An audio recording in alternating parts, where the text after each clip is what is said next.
difíciles se están viviendo en los Estados Unidos también. El racismo, el clasismo ha despertado un sentimiento completamente terrible. Varias ciudades de la Unión Americana se han encontrado con protestas que han llevado a pérdidas materiales de mucha gente. Creo que es suficiente ya con tanto racismo. Creo que es suficiente con tanto clasismo. Creo que como seres humanos necesitamos relacionarnos unos con otros. No importa el color, no importa la clase social, no importa de qué país provenga o permanezcan las raíces. Yo creo que tenemos la oportunidad de vivir en un mundo de paz. Y yo creo que uno de los grandes anhelos que necesitamos es que haya paz. Mientras la convulsión esté sobre la tierra, poco va a haber oportunidad para que la gente enfoque su vida en las cosas espirituales. Dios tiene que meter su mano para traer una paz sobre la faz de la tierra. Dios tiene que sanar la tierra. Pero depende mucho de nosotros como cristianos el poder hacerlo. Sabemos que los días y los años están en las manos de Dios, e insondables son sus caminos. Sabemos que Dios es el que tiene en control todas las cosas. Y posiblemente todo lo que estamos viendo no será otra cosa más que las consecuencias de Dios despertar a su iglesia a buscar a Dios con todo el corazón. La iglesia tiene que ser la luz de este mundo, tiene que ser la sal de la tierra. La iglesia tiene que asumir responsabilidades como nunca antes en toda la historia. Porque mientras el mundo se ha desarrollado en tecnología, en avances, el día de ayer fue enviado el primer satélite al espacio, no solamente por el gobierno de los Estados Unidos, la NASA, sino también por un grupo de personas que lo hicieron de una manera posible entre los dos. Hay señales, hay cosas que nos están dejando ver que no estamos viviendo los días pasados, estamos viviendo el presente y posiblemente el futuro tenga otros eventos que marquen mucho este 2020 o este 2020. Yo quiero que antes que empiece yo a compartir contigo, podamos orar juntos, podamos pedirle a Dios que traiga la paz sobre el país. No solo de este país, sino diferentes países que han sido lastimados fuertemente por la pandemia. No solamente países que han sido lastimados por la pandemia, sino también por el clasismo y el racismo. Oremos entonces. Padre, en el nombre de Jesús, queremos invocar tu precioso nombre. Queremos pedirte que tú sanes la tierra, Señor, que nos ayudes a poder ver la verdadera bendición tuya sobre la faz de la tierra, que traigas paz sobre las naciones, que tu nombre sea glorificado y que te reveles a cada vida, a cada nación, a cada ciudad. En el precioso nombre de Jesús, habla nuestro corazón. Enséñanos tal y como tú lo sabes hacer. Padre, te lo pedimos en el precioso nombre de Jesucristo, tu Hijo. Y todos podemos decir, amén, amén y amén.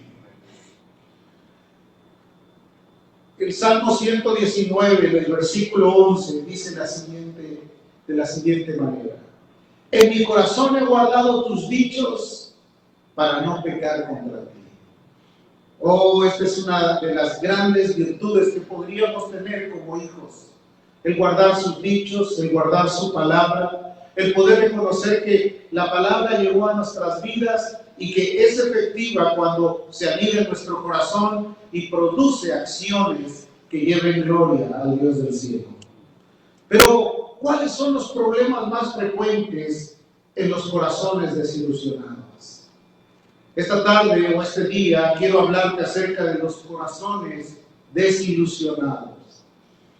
Y en el pasaje que se leyó al principio de esta reunión, Lucas 24, habla acerca de dos personalidades que caminaban hacia un lugar llamado Emaús. Quiere decir que unos eventos habían sido registrados días anteriores en Jerusalén, y en ese día había venido toda la violencia en contra de alguien que solamente había tenido la intención de ayudar y de salvar. Fue la crucifixión del Señor Jesús. Pero cuando esto sucedió, como que todo se paralizó en ese momento y cada uno de los discípulos empezaron a tomar decisiones o alternativas que posiblemente no eran las mejores. Sin embargo, está registrado con el propósito de enseñarnos algo a cada uno de nosotros. Por ejemplo, Pedro decidió volver a su antiguo oficio, que era pescador. Pero eso sucedió, el tumulto se acabó, hubo un evento majestuoso. La Escritura dice que el cielo se oscureció, la tierra tembló. Quiere decir que este evento dejó marcado un precedente para todos aquellos que habían estado ahí, para muchos de los que seguían a Jesús.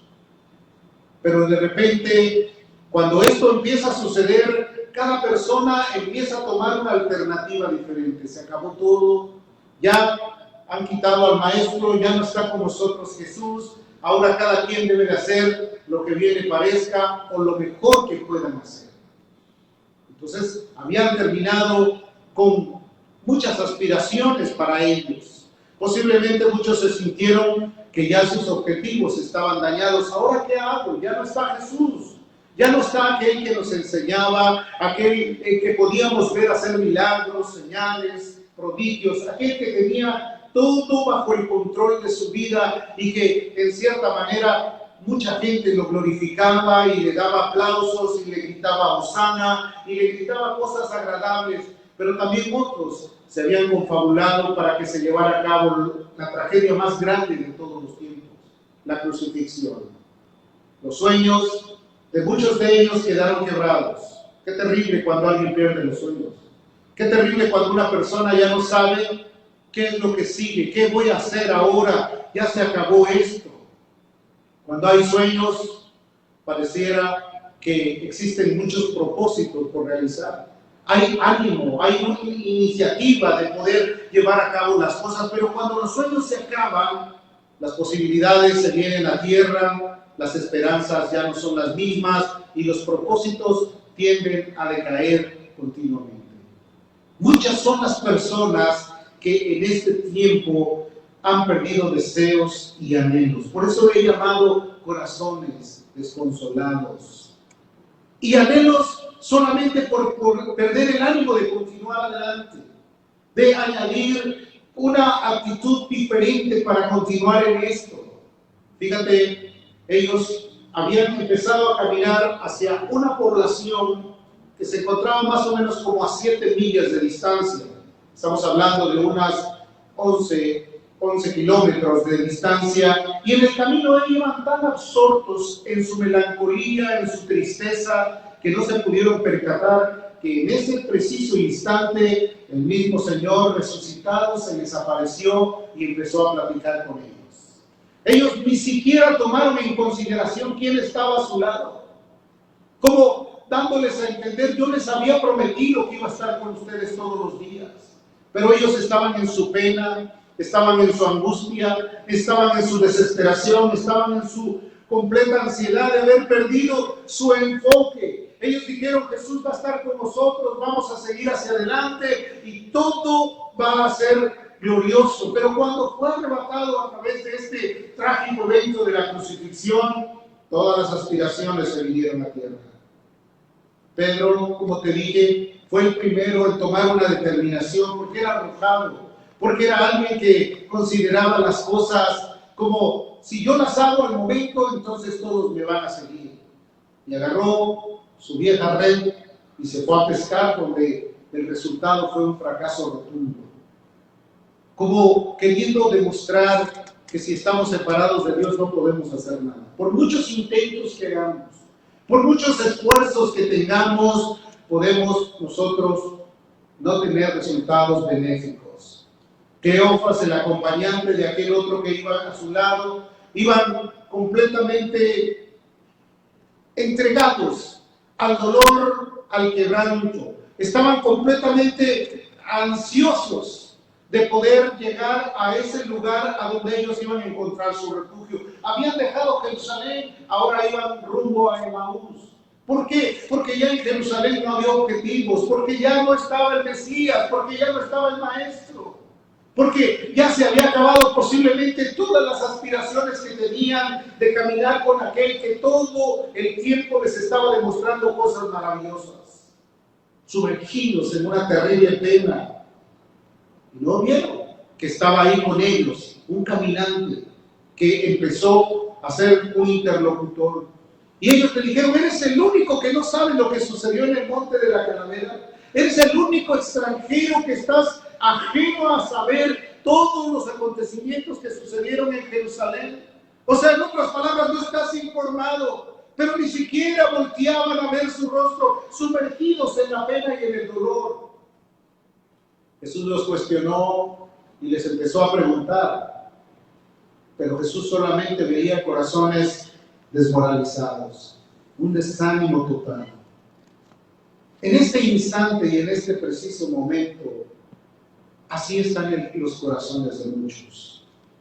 Y déjame explicarte por qué razón me atrevo a decir esto. Corazones que anteriormente se regocijaban, se alegraban, se gozaban en la iglesia. Pero ¿qué sucedió en esta emergencia nacional o mundial? Donde se paró la economía, se pararon los negocios, se pararon los centros educativos y, por si fuera poco, se paró también la iglesia de tener sus reuniones sociales. ¿Qué fue lo que pasó? ¿Cuántas personas empezaron a decir: ya no es lo mismo? Ya no es lo mismo sentarme a observar a una persona que está hablando, porque eso como que me aburre, como que no soy de esas personas que tiene el ánimo de ver hasta el final lo que va a decir o las cosas que tiene preparadas. Sus corazones se estremecieron ante tal impacto. Muchos se olvidaron que Dios utiliza diferentes medios para poder comunicarse con el ser humano. Si Dios un día utilizó una mula para hablarle a un profeta y refrenar su locura, ¿cómo no va a hablar a través de las palabras que pueden salir de alguien que ha preparado un tiempo para estudiar y para compartir un mensaje del cielo para ti? Se terminaron los sueños también de muchos, las aspiraciones de otros, los anhelos que tenían por seguir adelante. Job, en el capítulo 33, verso 14, dice: sin embargo, en una o dos maneras habla Dios al hombre, pero el hombre no entiende. Dios, hablando de muchas maneras, a través de muchos eventos, a través de muchas cosas, Dios siempre está preocupado en enseñarnos, en podernos decir algo para que nosotros podamos captar la idea de que en este mundo, a pesar de la violencia, a pesar de los trastornos, a pesar de las enfermedades, Jesucristo sigue estando con nosotros todos los días. De dos o tres maneras le habla Dios al hombre. ¿En cuántas ocasiones ha venido a hablar a tu corazón? Te ha hablado a través de un susurro. Acuérdate, Elías se escondió pensando que Dios iba a venir y iba a hablar personalmente. Y dice que no estaba ni en el terremoto, ni estaba tampoco en el aire fuerte, sino que en el silbo apacible vino y se le reveló y se le manifestó. Hay ocasiones que necesitas estar quieto para saber quién es Dios, para saber qué es lo que tiene que decirte. A veces estás tan afanado, tan ansioso, desesperado, quizás preocupado por muchas cosas que vienen a tu mente, quizás tratando de solucionar el mundo con tus pensamientos, cuando sabemos que Dios tiene la respuesta de todas las cosas, que Dios está dispuesto a ayudarnos, que Él nunca se ha olvidado de hablar a nuestros corazones. ¿A dónde nos está llevando este conflicto? Muchos perdieron esa oportunidad. Y hay varias cosas que tienen su analogía en las cosas naturales, ¿sí? Porque las cosas que se manifestaron de parte de Dios tienen una analogía con las cosas que nosotros estamos viviendo al día. Por ejemplo, Jesús habló en muchas ocasiones por parábolas, para hacer entender de qué manera sus propósitos puedan ser entendidos fácilmente. Deseaba mostrar a los discípulos y aún así muchos de ellos no entendían. Tenía que llevarlos a solas a un lugar a donde él pudiera comentarle las cosas que él había querido decir a los demás. Porque muchos le preguntaban, ¿y qué trataste de decir con esto? ¿Cuál era el objetivo que tenías en haber dado esta plática? ¿Por qué razón tuviste que usar este tipo de elementos para hablarle a la multitud? Imagínate, si los discípulos tenían la oportunidad de recurrir a Jesús para volverle a preguntar, ¿qué trataste de decir? El mismo Evangelio de Mateo declara algunas de las parábolas y dice, así dijo el Señor en parábolas, y después dice, y también les explicó de qué manera estaban relacionadas las parábolas que hablaba. Primera de Pedro 4:8 dice la Escritura, y ante todo, que si el justo con dificultad se salva, ¿a dónde aparecerá el impío y el pecador? A veces no podemos comprender que es difícil que a veces la persona justa, no me refiero a la persona que practica religión, no me refiero a la persona que solamente tiene un interés ahí mediano de las cosas, no, el justo, el que vive justificado, aquel que ama a Dios, aquel que se entrega, aquel que obedece los mandamientos. Si el justo con dificultad se salva, ¿a dónde aparecerá aquella persona que solamente tiene medidas las situaciones de buscar a Dios solamente por lo que va a obtener o por lo que va a recibir o por lo que va a aportar? Es terrible. Obviamente está hablando acerca de lo difícil que es entrar al reino de los cielos, porque a través de muchas tribulaciones es menester entrar al reino. No es fácil. El reino de los cielos es como una puerta angosta y en que por él entrar serás salvo. Y la Escritura dice que muchos procuran entrar y muchos no entran porque solamente quieren hacerlo a su manera. Hay un camino correcto y Jesucristo es la puerta y Él es el ejemplo a seguir. Si Él no es seguido por los hombres o por las personas que desean entrar al reino, no va a haber entrada al reino de los cielos. No es muy concreto, no es nada real cuando alguien dice, yo solamente ya estoy porque yo ya lo recibí. Debemos de saber que Él nos reciba, que Él nos perdone, que Él nos limpie, que Él nos lave, que Él nos transforme, que nos haga nuevas criaturas. No estamos eximiendo de responsabilidad a la gente. La Biblia describe que si el justo con dificultad se salva, ¿a dónde aparecerá aquel que es impío y pecador? Entonces muchos dirían, pues ahí está, si es difícil el reino, entonces no me exijan más. Pero déjame decirte que hay un ejemplo, Jesucristo. Él dijo, el que a mí viene yo no le echo fuera. El que por mí entrare será salvo y hallará pastos. El que me sigue no va a ser defraudado. Bienaventurado el que no haya tropiezo en mí, decía Jesús. Es el ejemplo máximo a seguir. Pablo, quien escuchó y pudo comprender los llamados de Dios, en la segunda carta del apóstol Pablo a Timoteo le refirió cierta advertencia. Le dijo, tú pues, hijo mío, esfuérzate en la gracia que es en Cristo Jesús. No te esfuerces en tus anhelos, no te esfuerces en tus deseos, esfuérzate en la gracia de Dios, en el regalo precioso, porque la salvación es un regalo inmerecido. Jesús vino a pagar el precio para que tú y yo pudiéramos alcanzar la misericordia.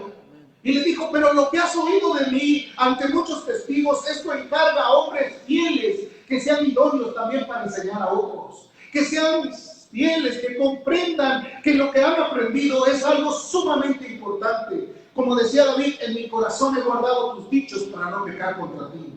Tú pues sufre penalidades como buen soldado de Jesús, de Jesucristo. Ninguno que milita como soldado, ninguno que milita se enreda en los negocios de la vida a fin de agradar a aquel que lo tomó por soldado. Y también el que lucha como atleta no es coronado, sino lucha legítimamente. El labrador, para participar de los frutos, debe de trabajar primero. Considera lo que digo y el Señor te dé entendimiento en todo. Considera las palabras que vienen de parte de Dios para nosotros. Esfuérzate en la gracia, sufre penalidades. También lucha, pero lucha correctamente. Hoy, a lo largo del tiempo, como hemos escuchado de personas que les han quitado su título de algún deporte extremo por causa de haber usado anabólicos, de haber usado un camino contrario. Cómo de repente empiezan a buscar y dicen por qué razón hizo esto. O un boxeador que añadió yeso a sus vendas para golpear y lastimar a su contrincante. ¿Cuánta gente le han quitado su título, le han quitado hasta la pelea que supuestamente tenían por ganada? Hay que luchar legítimamente. Y luchar legítimamente es ser realmente cristiano. Es vivir para Dios completamente. Es hacer la voluntad del Padre. Es una recomendación de un maestro a sus discípulos. El corazón del hombre representa una tierra o un campo de batalla donde hay dos elementos, uno malo y uno bueno, que estarán continuamente luchando a ver quién logra llevarse el objetivo, quién logra ganar esa vida. Hay una lucha por las almas. El enemigo de nuestras almas continuamente estará luchando para ganarnos. Pero déjame decirte que si fuimos ganados por Cristo, Él nos va a cuidar como la niña de sus ojos. Él va a estar con nosotros en los momentos difíciles. Las circunstancias, por adversas que parezcan, no van a ser nada difíciles de sobrepasar, porque Él estará con nosotros. Pero tiene que ser real, tiene que ser de esa manera. ¿Qué es lo que demanda? En mi corazón he guardado tus dichos para no pecar contra ti. Sin embargo, una de las cosas más traicioneras que puede haber en el mundo es el corazón. Jeremías 17:9 dice: engañoso es el corazón más que todas las cosas y perverso. ¿Quién lo conocerá? ¿Quién conocerá el corazón? A veces puede estar distinguido a humillarse, pero en otras veces puede estar levantado para violentarse. No es de fiar cuando no tomamos en consideración las advertencias de Dios. Veamos algunas de las advertencias que están escritas en la palabra y que son útiles para poder entender. De toda cosa guardada, dice la Biblia, guarda tu corazón. Oh, querido hermano, ¿cómo no podríamos decir que Dios ha sido bueno? Hasta aquí nos ha ayudado, nos ha bendecido, no faltó pan en la mesa. No faltó el empleo para que nosotros nos desarrolláramos. Si vino la angustia, Él suplió lo que nos hacía falta. Si Dios ha tenido cuidado de las aves, ¿cómo no nos va a dar con Él todas las cosas? Fue bueno, se magnificó en medio de esta prueba. Estamos a punto de salir y ya viene otra. El mundo ahora está en una convulsión social. ¿Qué es lo que nosotros necesitamos para poder entender que debemos de guardar nuestro corazón? La Biblia dice, 2 de Corintios capítulo 6, verso 2, porque así dice el Señor: en tiempo aceptable te he oído y en día de salvación te he socorrido. He aquí el tiempo aceptable. He aquí ahora el día de salvación. No dejes para mañana la advertencia de Dios. No consideres como vano lo que escuchas de parte de Dios. Hay algo bueno para nosotros. Tiempo aceptable, tiempo de buscar a Dios, tiempo de no desanimarse. Es un tiempo de caminar confiado en que estamos en el verdadero, en el que nos va a ayudar. Pero ¿por qué se desanima la gente tan rápidamente? ¿Por qué en poco tiempo pierde sus anhelos? ¿Qué impide que las vidas sean de larga duración en el Señor y que permanezcan en el Señor? ¿Por qué razón pasa esto? ¿Por qué tan fácilmente la gente que dice amar a Dios se rinde a la primera? Posiblemente tenga demasiados pretextos, pueda decir: no, es que tú no sabes cómo es mi vida, no sabes cómo tengo años de estar cargando una carga pesada. Y no dice la Escritura: encomienda a Jehová tu camino, confía en Él y Él hará. ¿Por qué no descargas todas tus cargas en Él? ¿Por qué no te acercas a decirle: aquí está lo que yo no puedo seguir llevando, ya no quiero con esta carga de pecados sobre mi vida, ahora quiero arrojarme a tus pies, quiero reconocerte como mi Señor, me quiero arrepentir de todo lo malo que he hecho y quiero vivir exactamente para ti? ¿Cuántos regresarán nuevamente a la iglesia, que próximamente estaremos anunciando cuándo vamos a abrir, con el corazón alegre, diciendo que he ganado muchas victorias en esta contingencia? ¿Cuántos inclusive por pena dejarán de congregarse porque sus conciencias no les dejarán tranquilos y dirán: ni una sola vez llamé o me acerqué o participé? ¿Cuántos vendrán como un fuego testificando lo que Dios hizo con ellos? Estaba en secreto y ahí Dios habló a mi corazón. ¿Cuántos serán los que regresen con gozo y alegría diciendo gracias por todas las pruebas que hemos tenido? Nos ayudaste hasta el último momento. Esos serán los resultados que vamos a ver todos los que predicamos el Evangelio. Yo no estoy hablando de una iglesia local, estoy hablando de una iglesia mundial, de un lugar a donde mucha gente se reúne. Llámese de cualquier tipo de iglesia cristiana. Muchos no volverán de la misma manera. Muchos volverán afectados por haber estado en la presencia de Dios, pero otros tendrán pena de acercarse porque no estuvieron en la presencia del Señor. Cuando Jesús habló acerca de la parábola del sembrador, algo fue lo que quiso decir. Y es ahí donde quiero enfocar una parte de este tiempo. El mundo, como te dije, es un campo donde hay un mal y que es progresivo. Y que el mundo está dominado bajo el maligno. Y que todas las cosas empiezan a tener un matiz de maldad y mucha gente empieza a perder hasta la confianza. Porque la Escritura dice que por haberse multiplicado la maldad, el amor de muchos se enfría. Y muchos piensan, es que ya no hay nada de Dios, ya no hay nada bueno, en todo lugar es malo, en todo lugar todas las cosas son fingidas. Déjame decirte que no es así. No podemos juzgar generalmente cuando no conocemos a toda la humanidad. Eso sería hablar de una forma ambigua. Eso es hablar de algo que realmente no hemos tenido como evidencia. Cuando tú estás en la presencia de Dios, el Señor mismo te hace hacer la diferencia y entonces tú puedes ver que el amor de Dios es una realidad en todo lugar donde tú pises. Porque Él dijo, todo lugar que pisare la planta de vuestros pies será santificado. Tú tienes que ser la diferencia. Tú eres la sal de la tierra. Cuando la sal pierde su sabor se vuelve insípida y no sirve sino para ser hallada por los hombres. Pero cuando eres una realidad en el Señor, todas las cosas son diferentes. Tú vas a contaminar al mundo con la fe. Tú vas a proyectar la presencia de Dios a través de tu vida. Tú vas a hacer que el nombre de Cristo sea glorificado porque verán las obras tuyas y glorificarán al Padre que está en los cielos. Pero cuando eso no sucede, todos van a ver que todo es falso, que todo no es dinámico, que las cosas que tú haces están dando un ejemplo contrario a lo que puedes decir con hechos, con palabras. Porque es mejor hablar con el ejemplo que con las palabras. Jesús habló de 4 lugares diferentes cuando habló acerca de la parábola del sembrador. Dijo que el sembrador salió a sembrar. En el capítulo 13 de Mateo dice, aquel día salió Jesús de la casa y se sentó junto al mar, obviamente observando todos aquellos que estaban ahí al pendiente de oír la voz de Dios. Se le juntó mucha gente y entrando él en la barca se sentó y toda la gente estaba en la playa. Había una gran multitud. Algo estaba propicio para poder explicarles algo que mucha gente no ha entendido. Y les habló muchas cosas por parábolas diciendo, he aquí, el sembrador salió a sembrar. Mientras sembraba, parte de la semilla cayó junto al camino y vinieron las aves y la comieron. Parte cayó en pedregales donde no había mucha tierra y brotó pronto porque no tenía profundidad de tierra, pero salido el sol se quemó y porque no tenía raíz se secó.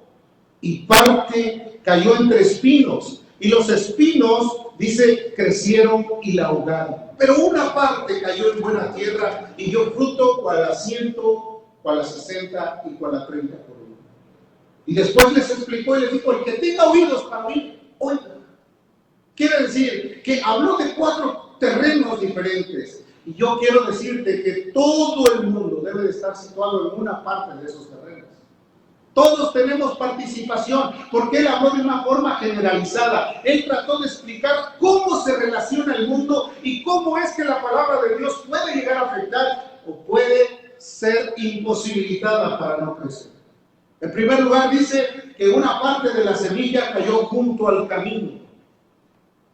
Cuando hablamos de junto al camino, hablamos de corazones superficiales, corazones inquietos, que consideran las cosas de una manera nada seria, que están expuestos a lo que el mundo les ofrece, que están expuestos a todo lo que las circunstancias le marcan, que no valoran el ser cristiano realmente, sino que se sitúan movidos solamente por las circunstancias, podríamos decir circunstanciales. Si un día la situación está de una manera difícil, pues en esa manera difícil, ahí me atoro y ya no tengo oportunidad de creer en lo que yo tengo por delante. Entonces, llega el punto de que solamente es una palabra que llega a ser muy superficial en el corazón, no cae completamente. Las aves del cielo vienen y se la roban, y pueden ser los comentarios, pueden ser las amistades, pueden ser aquellas personas que te digan, no te metas tanto, no seas tan cristiano, no te están lavando el cerebro, no sigas adelante, ahí deja las cosas que poco a poco vas a ver cómo van a venir cambiando. No, si no cambia el hombre en el momento en que Cristo lo salva, es que no ha habido salvación. Porque la Escritura lo enseña, de modo que si alguno está en Cristo, la Biblia dice, nueva criatura es. Por eso se le llama nuevo nacimiento, por eso se le llama redención, por eso se le llama justificación, por eso se le llama regeneración. Si no hay eso, es que no ha habido nada. Pero engañoso es el corazón del hombre. Puede decir, no, pero yo sí, yo he estado, yo he vivido, yo desde niño, yo caminé, yo hice esto, yo hice esto otro. Pero ¿qué tanto Dios ha hecho contigo? ¿Qué es lo que tú has seguido? ¿Cómo te has comprometido con Él? ¿De qué manera te has reforzado en su confianza? O todavía de repente tienes tus permisos, dame un permisito, déjame ir un poquito para allá, déjame brincar del otro lado. No, eso no es. El que es ya está apartado de todo eso, ya no le llama la atención ni por los deseos de la carne ni por los deseos de su corazón, sino que ahora dice, Señor, si tú me libraste de tan mala condenación, ¿cómo voy a ofenderte nuevamente? ¿Cómo voy a volver a regresar al pasado? Es como el perro que vuelve al vómito y la puerca lavada al cielo, es como revolcarse otra vez en lo mismo. Eso no puede ser. Las aves del cielo vienen y recogen todo, y entonces el corazón se vuelve otra vez seco, sin vida. Mateo 7, verso 12 dice, así que todas las cosas que queréis que los hombres hagan con vosotros, así también haced vosotros con ellos, porque esta es la ley y los profetas. Dios quiere que nosotros podamos representar completamente la vida de Dios en medio de este mundo. El otro representa a aquellos que cayeron sobre las piedras. Las piedras obviamente ahogan la palabra, no dejan que se enraíce. Tú no puedes sembrar semilla donde hay pedregales. Por eso es importante primero limpiar la tierra, preparar la tierra. Y a veces para preparar un corazón se necesita mucho amor, paciencia, compasión, sabiduría y la gracia de Dios. Porque el ser humano es el más complicado, querido. No es cualquier cosa. El ser humano es el más complicado. Imagínate una persona que ha vivido años en filosofías diferentes, en creencias diferentes, en posturas diferentes, y después que puedan aceptar el mensaje del cielo, el cual los lleva a la vida eterna, a veces es difícil. Aún dentro de los que dicen creer en Dios, hay muchos que tienen pensamientos que están bien arraigados en su corazón. Y la Biblia dice que hay que limpiar la tierra, hay que quitar las piedras de tropiezo. Esas piedras que a veces rompen la oportunidad de que la raíz sea profunda. Y entonces las piedras de tropiezo significan las relaciones interpersonales.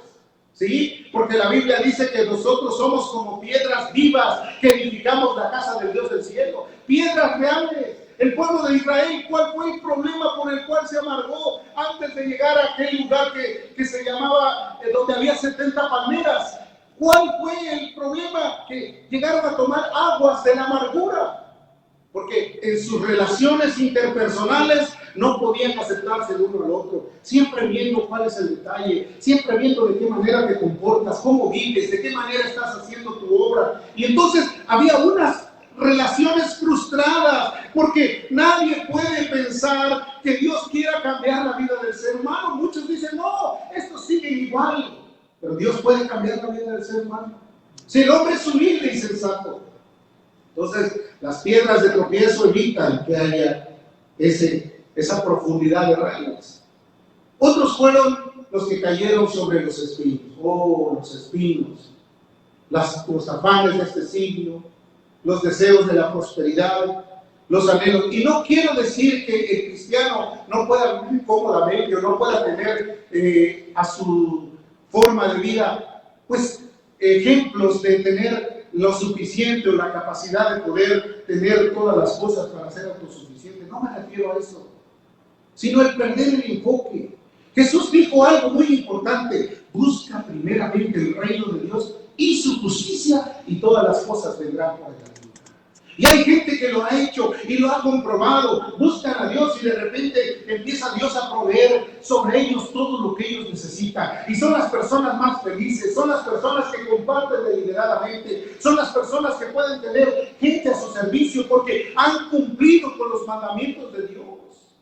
Pero terrible es cuando las cosas no son así, y cuando en lugar de tener esa oportunidad, cuando empiezan a crecer, se vuelven clasistas, ya no pueden entender que la gente puede ser iguales a ellos solamente porque hay un poco más de economía o un poco más de poder. Déjame decirte que Jesús hizo de esclavos y libres un solo linaje. Cuando Él derramó su sangre, Él dice: ya no hay griegos ni escribas, ya no hay esclavos ni escitas, ahora todos somos uno en el Señor. Él nos lavó con su sangre para que fuéramos iguales, que no importa la capacidad, no importa el color. De ahí viene el racismo terrible que ha sido el más fuerte aguijón en la nación. Entonces, dice la Escritura que fue ahogada por los espinos. A veces los espinos ahogan mucho la forma de vida. Tienes un poquito más, piensas que ya vales más que los demás. No, querido. Nosotros valemos por la sangre de Cristo que nos lavó y nos compró por el mismo precio. Ninguno pagó más por Él, pagó el mismo. Pobres, ricos, de toda nación, de toda lengua, de todo propósito, Dios nos perdonó y nos lavó con su sangre. Somos uno en el Señor. Y debemos de amarnos. La iglesia de Antioquía era una iglesia que estaba complementada de todas las razas. Dice que había blancos, había negros, había de todo tipo, griegos, había de Capadocia, de todo lugar. Y tenían algo en común. Todos estaban sujetos a la presencia de Dios y de su Espíritu Santo. Hermano, ¿por qué no hacerlo nosotros de esa manera? ¿Por qué no entrelazarnos? Y fue ahí la iglesia que dice que el Espíritu Santo le dijo a Saulo y a Bernabé: vayan ahora a predicar. Y después que ellos fueron investidos con el poder del Espíritu Santo. ¿No sería justo escuchar que Dios nos hable y nos diga: ahora vas a ir tú para allá? Pero es que ya tengo tantos años, es que ya no sé si pueda. Mira, querido hermano, todo lo puedo en Cristo que me fortalece. Entonces, la otra parte es la tierra buena. Esa tierra que está preparada, que está lista. Esa tierra que está consciente de que la bendición de Dios es para ellos, para su crecimiento. La Biblia nos habla de una historia de un hombre. Era un etíope eunuco, una persona de color. En el libro de Hechos, capítulo 8, versículo 26. Detengámonos un momento ahí para poder razonar un poco la palabra. Hechos, capítulo 8, versículo 26. La iglesia empezó a tener un florecimiento maravilloso. Ahí empezaron a entrar todo tipo de personalidades. Entonces, varios de los discípulos, en este caso un diácono llamado Felipe, se fue a las regiones de Samaria. Y ahí, estando en Samaria, él predicó y hubo un despertamiento espiritual maravilloso, de tal manera que aún un mismo mago se sorprendió de ver cómo Dios actuaba en la vida de este joven o de esta persona. Entonces, estando él ahí, dice que un ángel del Señor le habló a Felipe. En el versículo 26 del capítulo 8 de Hechos, dice: un ángel le habló a Felipe diciéndole: levántate y ve hacia el sur por el camino que desciende de Jerusalén a Gaza, el cual es desierto.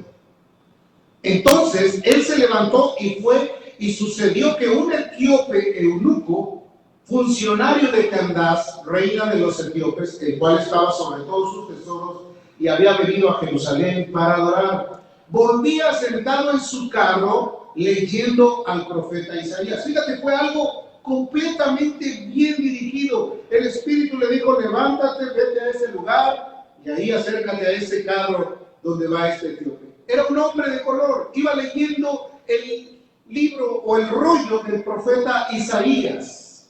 Entonces dice que el Espíritu le dijo: acércate y júntate a él. y acudiendo Felipe, le oyó que leía el profeta Isaías, y entonces Felipe le preguntó, ¿entiendes lo que lees? Hay mucha gente que tiene ahora el tiempo de decir, ¿y qué querrá decir esto? ¿Y a qué se refiere tanta palabrería? ¿Y qué es lo que Dios desea de mí? Hay mucha gente que tiene inquietud de saber qué es lo que Dios quiere de ellos. Y no hay quien les explique, no hay quien les diga qué es lo que se necesita. Hay muchos que son asiduos estudiosos de la palabra, que están dispuestos a traer un mensaje o a compartir lo que han entendido. Hay gente que aún inclusive está dispuesto a ir a cualquier lado para poder hablar de lo que ha aprendido de parte de Dios. Entonces le dijo, ¿entiendes lo que lees? Y le dijo, no. ¿De qué está hablando? ¿A quién se refiere? Y lo invitó para que se subiese. Y a partir de ese momento, Felipe, quien era un testigo fiel de la obra de Dios, empezó a hablarle acerca de toda la vida del Mesías, desde su nacimiento, su manifestación, hasta su humillación. Y entonces, aquel eunuco que estaba completamente convencido de lo que oía, quedó impactado. Que cuando llegaron a cierto lugar donde había un pequeño arroyo, él le dijo, ¿qué impide que yo sea bautizado? ¿Qué impide que yo entre también a ser parte del reino de Dios? Felipe le dijo, si crees de todo corazón, bien puedes. Y él dijo, creo que Jesucristo es el Señor. Y fue bautizado y siguió su camino con gozo hasta el día. Hermano, qué glorioso, qué precioso es poder saber que Dios siempre estará dispuesto a ayudarnos. Que Dios no tiene nada absolutamente que nosotros no podamos comprender. Él siempre está dispuesto a hablarnos. Dios nos ha llamado, hermanos, para que podamos comprender que es tiempo de buscar a Jehová, hermanos. Es tiempo de recordar que hay que limpiar la tierra. Yo quiero que vayamos al último pasaje que se encuentra en el libro del profeta Oseas. Amén. ¿Cuántos dan gloria a Dios por ello? Oseas, en el capítulo 10, versículo número 12, dice la Escritura, sembrad para vosotros en justicia, segad para vosotros en misericordia. Haced para vosotros barbecho, porque es tiempo de buscar a Jehová hasta que vengan y os enseñe justicia. Sembrad. Que la palabra siga siendo sembrada. Que los corazones vuelvan a recobrar el gozo de la salvación. Cegar, quitar todo lo malo, empezar a podar aquellas cosas que son estorbo para el desarrollo y el crecimiento o para dar fruto. Cuando el campesino ve que empiezan a crecer sus matorrales, empieza a ir limpiando de todo aquello que ya empezó a ser dañado. Y después viene el fruto bueno. Dice también, hacer para vosotros barbecho, surcos. Hay ocasiones que es necesario llegar hasta la profundidad del corazón para ser estudiados, para ser completamente entregados a ser vistos por la mano de Dios. Dice además, porque es tiempo de buscar a Dios. Él venga, Él nos enseñe, Él nos ame y nos dé lo que nos hace falta. Cuando los discípulos llegaron allí al lugar a donde iban, se sentaron, Jesús se sentó con él a la mesa, partió el pan y sus ojos fueron abiertos. Y entonces se decía el uno al otro, ¿no ardía nuestro corazón cuando este hombre oraba?